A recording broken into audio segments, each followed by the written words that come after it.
শীতকালে সন্ধেবেলা আর একটু স্ন্যাক্স না হলে কি চলে? তাই আজকে বানিয়ে ফেলেছিলাম চিকেন পকোড়া। সঙ্গে নিয়েছিলাম 400 গ্রাম মতো চিকেন, বিস্কুটের গুঁড়ো, ধনেপাতা, নুন, দুটো ডিম, পেঁয়াজ কুচি, কিছু মশলাপাতি, আদা রসুন বাটা, লেবু লঙ্কা, চাল গুঁড়ো, একটু বেসন আর তেল।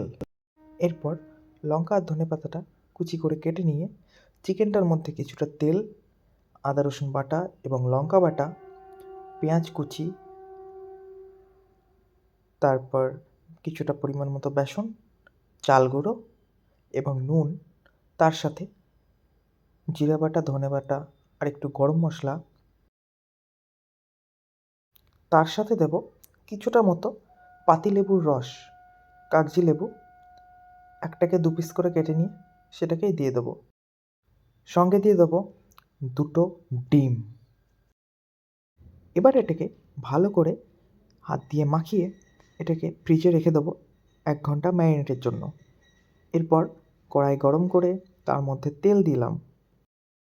তেল দেওয়ার পর সেই চিকেনের পিসগুলোকে ছোট ছোট এরকম গোল করে নিয়ে বিস্কুটের গুঁড়োর মধ্যে মাখিয়ে এক আস্তে আস্তে তেলে ছেড়ে দেবো। এটা দেখতেও যেরকম লাগছে আশা করি খেতেও সেরকমই হবে। বেশ কিছুক্ষণ ভাজার পরে এটা আস্তে আস্তে লাল লাল হয়ে যাবে এবং লাল লাল হওয়ার পর এটা একটা জায়গায় তুলে নেব।